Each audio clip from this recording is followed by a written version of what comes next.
जनता के लिए काम करने वाले विधायक ही जब गुंडागर्दी करने पर उतारू हो जाए तो फिर क्या कहा जाए। जब अधिकारी ही विधायक की गुंडई के शिकार हो जाए तो क्या कहा जाए। बीते दिन शिक्षा विभाग से जो तस्वीरें सामने आई उसने एक नई बहस को जन्म दे दिया है। सवाल है कि जब सरकारी दफ्तर ही सुरक्षित नहीं है तो फिर आम जनता का क्या होगा। जब एक क्षेत्र की जनता को उमेश शर्मा काऊ जैसा कुख्यात विधायक मिल जाए फिर उस क्षेत्र का क्या होगा। देखिए रिपोर्ट। बीजेपी विधायक की दबंगई देखिए, उमेश शर्मा काऊ की गुंडागर्दी देखिए, सरकारी दफ्तर में विधायक की दादागिरी देखिए। देखिए कुख्यात विधायक काऊ का नया कारनामा। 2027 में विधायक जी को भरना पड़ सकता है हर्जाना।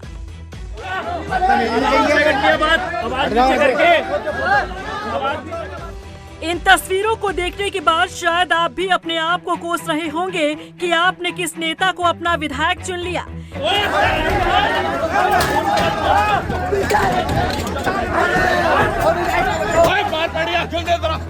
देहरादून के रायपुर से बीजेपी विधायक उमेश शर्मा काऊ की ये गुंडागर्दी आपको सोचने पर मजबूर कर देगी कि क्या आपने अपने कीमती वोट का सही प्रयोग किया।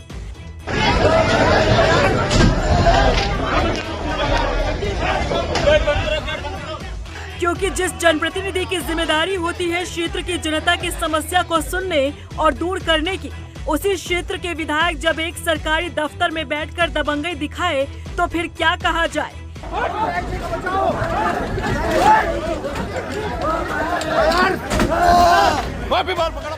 ये नजारा है शिक्षा विभाग का, जहां बेसिक शिक्षा निदेशक के कमरे में बैठकर बीजेपी विधायक उमेश शर्मा काऊ अपने समर्थकों के साथ गुंडागर्दी करते नजर आए।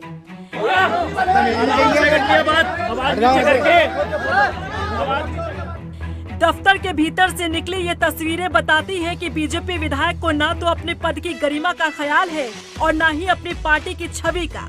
इन तस्वीरों को देखिए, एक तरफ बेसिक शिक्षा निदेशक अजय नौडियाल बैठे हैं तो दूसरी तरफ बीजेपी विधायक उमेश शर्मा काऊ।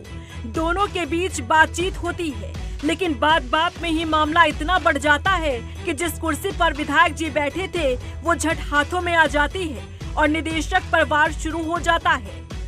विधायक के समर्थकों ने तो सरकारी दफ्तर के कमरे को मानो अखाड़ा समझ लिया हो।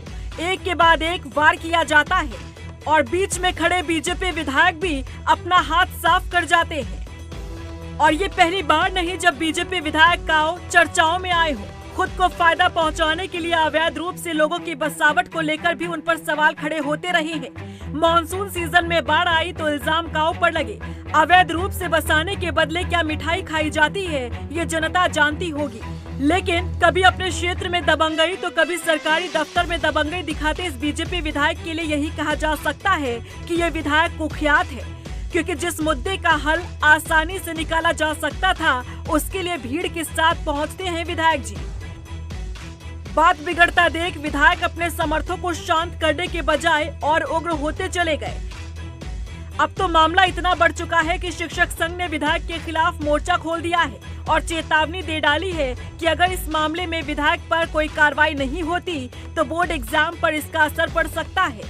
अब देखना होगा कि विधायक और अधिकारी के बीच की इस लड़ाई का आखिर अंजाम क्या होता है। रफ्तार मीडिया के लिए देहरादून से ब्यूरो रिपोर्ट।